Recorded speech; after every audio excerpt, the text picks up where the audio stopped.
This is Joyce Polino Crane. I'm the news director at WestfordCAT, and I'm here today with my guest, Bill Taffel.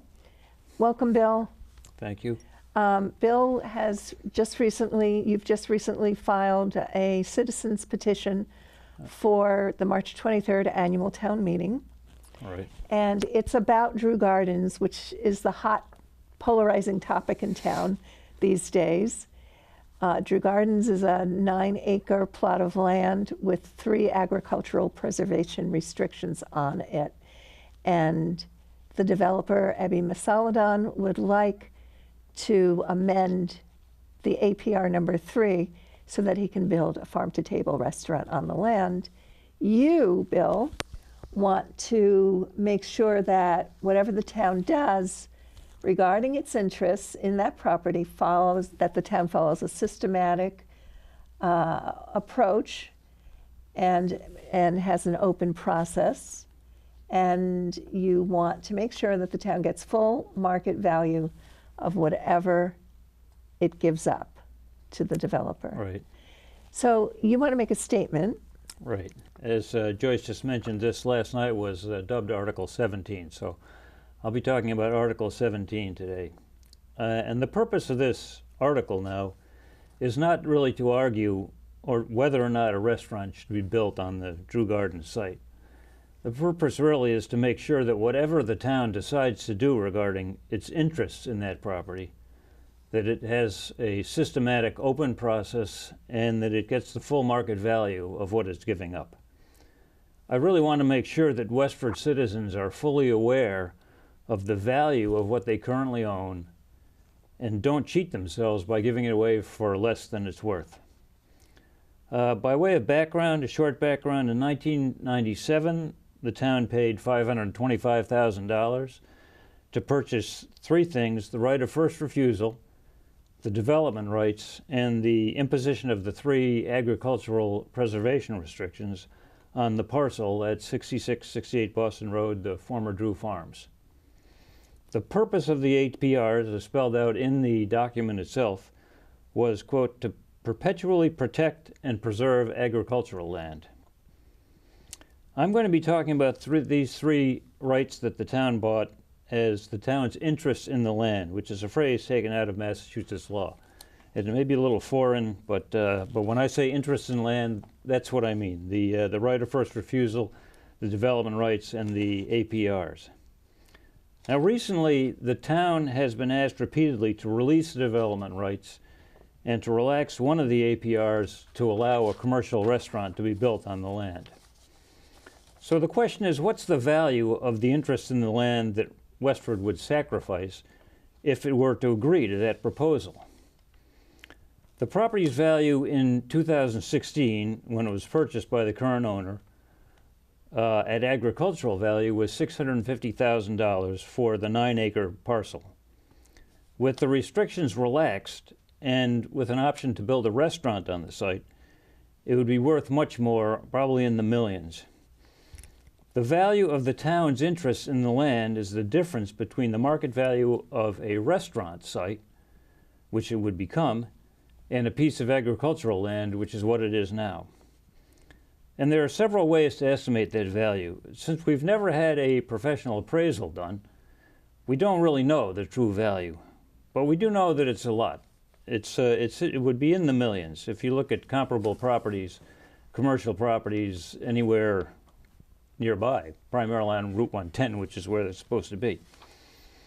Now, Article 17 would provide, first of all, a way for the town to know the true value of what it owns, and second, a systematic process for making sure that it does get paid the market value for any interests that it relinquishes if, in fact, it does decide to make any changes.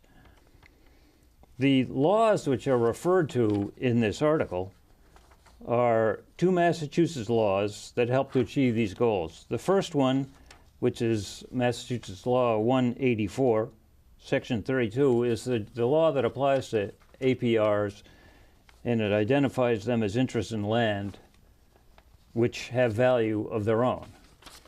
And the second law, which is Mass General Law 30B, Section 16, specifies how a town should conduct any deal involving any interest in land.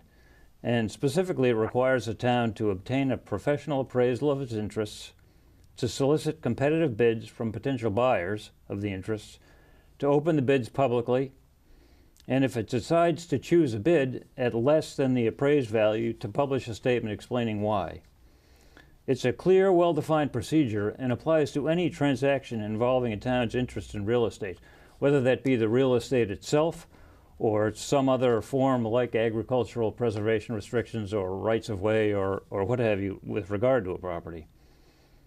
Now, the benefits of following this process are pretty clear. First of all, we could make informed decisions.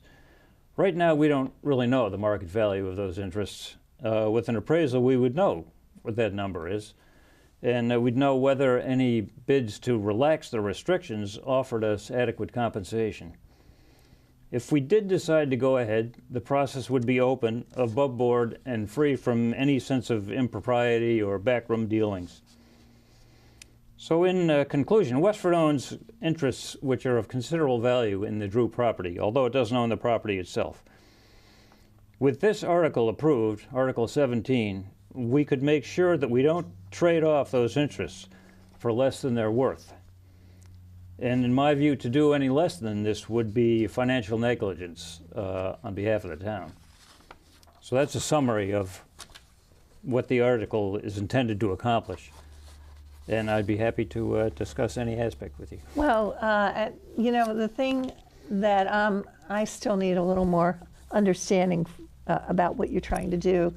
I did contact the principal assessor for the town, Paul Plouffe, last night, and he responded this morning. And I asked him, what is that property worth? And he said, if these parcels were not in you know, in APR, meaning if they were not restricted, with the combined land would be worth $719,600. And the 2-acre parcel with the store on it would have a land value of $649,900. So is that $700,000 number the 3 parcels or the 1 parcel? that's what I think he means, the combined land value. So all 3. Of all 3? 3 APRs, which totals 9 acres. So what do you say to that? I can't comment on how he came up with his numbers, but I would say this: the Drew parcel of land, which is currently residentially zoned, constitutes 9 acres, and I think has about 8, maybe 9 building lots on it. If you wanted to build houses on there, I think the value, if you take the rounded off to $800,000 figure that Mr. Plouffe provided, Right. that assumes that's worth about $100,000 per building lot. I think that the value of a building lot in Westford is considerably higher than that. So I don't know where he came up with the number. That's looking at it as residential lots. Mm-hmm. If it were to be turned into a commercial lot, it would be worth even more. So I appreciate his number. I would be interested to know how he came up with it, but I think if you look at assessed values of comparable commercial lots in the area, which I have done, it's much higher than that. So I'm trying to understand this a little bit better. If just for the sake of argument, if the land was worth $3 million, and Ebby Masaladin, the developer, he has paid $650,000 for the land, as we all know. You were saying, well, so subtract the $650,000 from the $3 million and get a remaining $2 million something, and that is what the holder of the land should pay the town? Roughly. If you look at it slightly differently, the current owner paid $650,000 for the land at agricultural value. If that land suddenly became a commercial site, in fact, even if 1/3 of it became a commercial site, the value of the property would jump up considerably.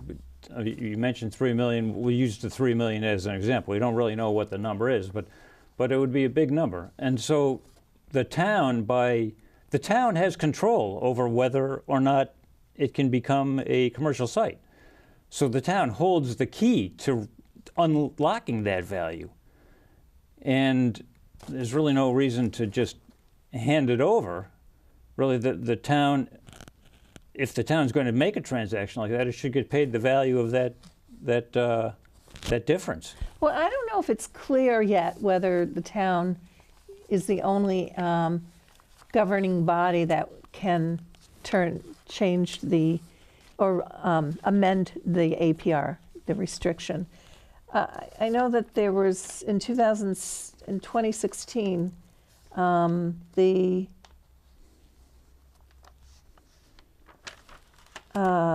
looking for the women's title.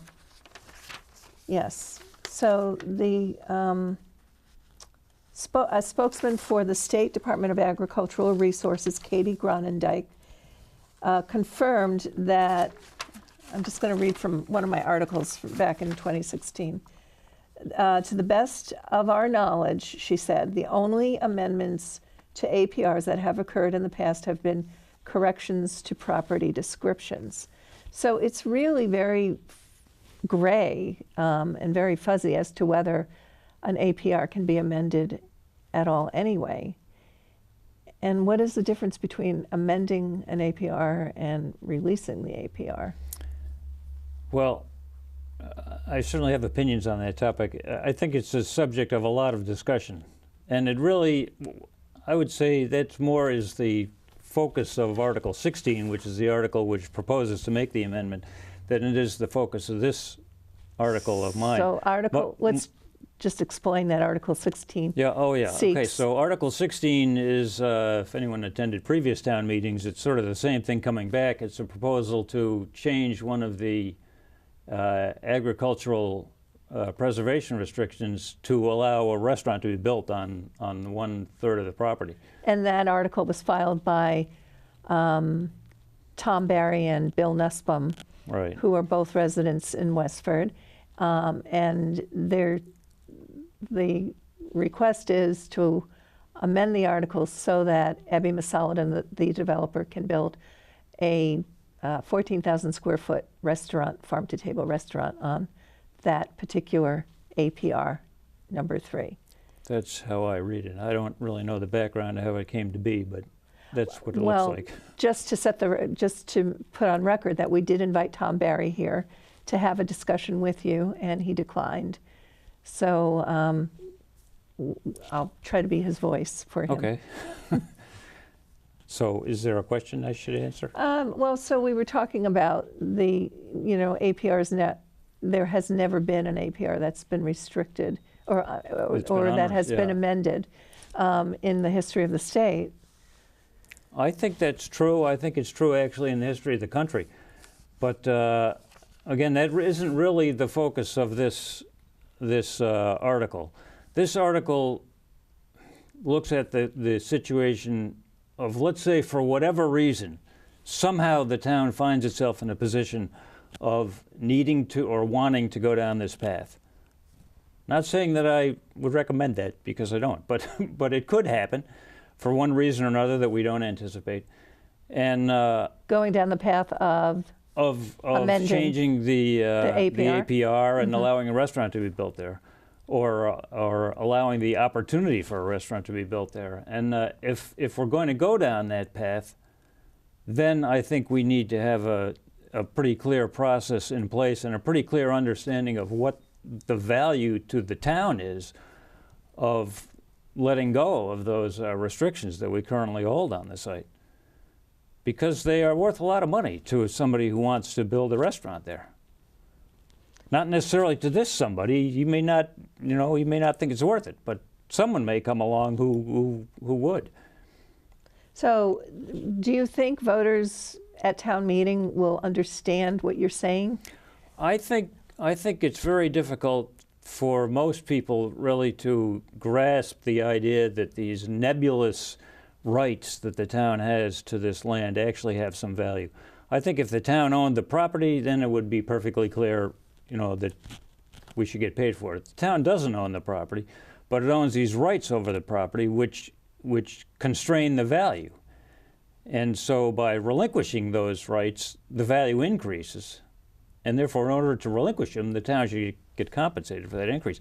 I don't think most people necessarily really understand that. And that's really one of the main purposes of this petition to begin with, is to create an opportunity for discussion both before the town meeting and at the town meeting, so that people really understand what dollars and cents might be involved before they wind up making a decision they might regret. So what happens if the APR is amended and the restaurant is approved? Is it too late for your article? I don't think it's too late. I think if you look at the Article 16, which is the APR amendment, actually what it does is it authorizes the selectmen to modify that one APR. And it says nothing about what process needs to be put in place to do that, or what the value is. It's really nowhere in the petition. And one of the main complaints of one of the selectmen, the last time this came to town meeting 2 years ago, was the absence of any real process about this whole thing, and that she wanted to see more of a process in place if we were going to think about this. I think that the Article 17, my article, provides, it actually doesn't provide the process. The process is in the law, but it just encourages the town to follow that process to make sure that the process is open and that we get what we deserve out of the transaction, if we decide to go that way. So it would give the framework for that. Right. Yeah. So even if Article 16 were to pass, to say the selectmen are authorized to make that amendment, this process could still be followed to achieve that. So if well, there's still a lot of processes that the developer would have to go through, right? I mean, it's not just amending the APR; it's then changing the zoning of the land as well, because that's residentially zoned there. It's residentially zoned. I think that even if the Article 16 passes, I think the owner would still have to go through all of the normal processes to get the various approvals from the various boards to do what he wants to do. So this article is really focused, this article being the Article 16 about the restaurant, is really focused on changing the APR, which is, I think, one piece of the puzzle. And we should say that this request to amend the APR was introduced at annual town meeting in 2016 and lost by 5 votes. And then it was introduced again in 2017 and lost, I think it was pretty much 2 to 1. Right. By that time, the land conservationists had gotten very active and very strong and held a number of informational sessions that influenced residents and against the idea of building the restaurant there. Right. So it's been a very interesting up and down for... I think the first town meeting, I think the proposal took people by surprise because it kind of emerged from the darkness. All of a sudden it was there and nobody really knew what was happening. By the time it came to the second time around, a lot of people were aware of what was going on. And had mobilized. Right, which wasn't the case the first time. And there also were a lot of people attending that town meeting. Yes. So it was a 2 to 1 majority against the proposal from a large body of people. But we're back again, so.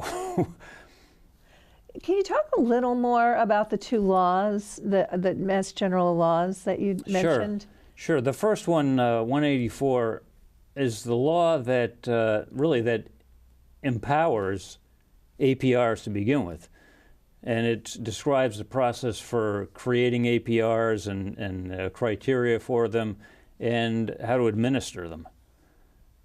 So that, and it also, in the process of doing that, identifies the APRs as the, quote, interest in land and that they have value. So that law is pretty clear. And it says that they can be, that any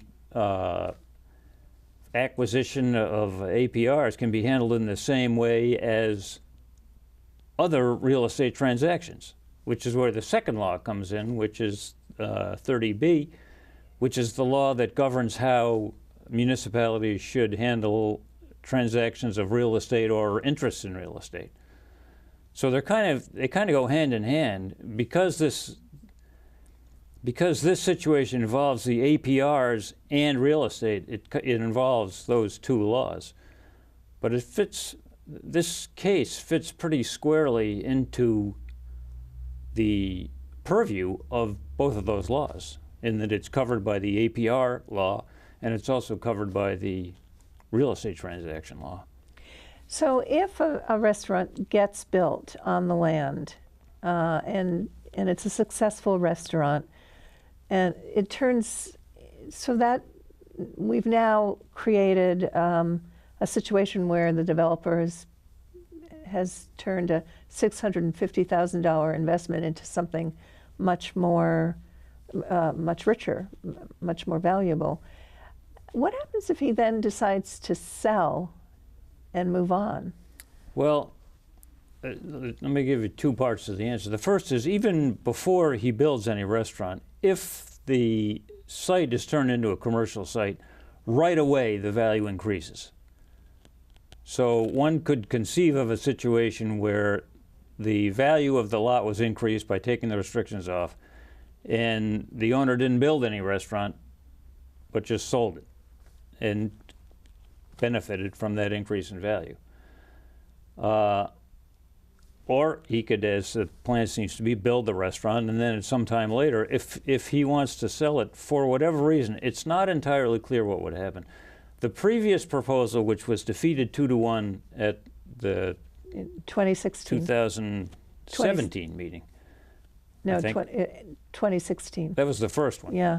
This was the 2-1. I'm sorry. Yes, you're right. The 2-1, that one included a provision where the town has the right of first refusal if the land is to be sold, in any case. But the 2017 proposal included a provision whereby for the first 5 years after the restaurant was initiated, if that the town could repurchase the land at the agricultural value of the land. Within 5 years? Within 5 years, which would be much less than its actual value if it were a commercial site with a restaurant on it. Right. In the current version of Article 16, that provision is totally eliminated. So the town never really has the opportunity to buy the land back at agricultural value. So I think it would be safe to assume that if this thing went through and the restaurant were built, that then pretty much at any time the owner could sell it to whomever he wanted to. I don't think the town would want to come up with the however many millions of dollars it would require to buy a commercial site with a restaurant on it. Yeah. So I think that would be saying goodbye to the site as we know it now. So I think we're going to wrap up.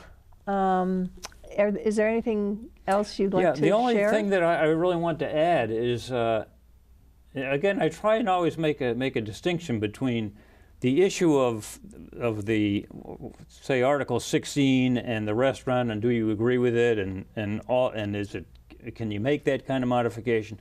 That's one whole set of discussion, about which there's a lot of discussion, and I'm sure will be a lot of discussion at the town meeting. This article is really trying to zero in on the process and the financial value. And I guess in putting forward this petition, I hope that people become aware of the value, because right now I feel like we've been presented with now several, let's say, proposals to hand over what's of considerable value to the town for practically nothing. I feel like it's somewhat of an insult to the intelligence of the town to think that it would fall for such a seemingly transparent ploy, but stranger things have happened. So in any event, so that's why this petition is here. Well, thank you so much for sharing with us and for letting us inside your head so that we could understand where you're going with this. Well, I appreciate the opportunity, and it is a difficult thing to understand, so the more chances I get to try and explain it, I think the better off we are. Well, you know you're always welcome here. Well, thank you, Joyce. Much appreciated. You're welcome, Bill. So for WestfordCAT News, this is Joyce Polino Crane. Hope to see you at town meeting and around town.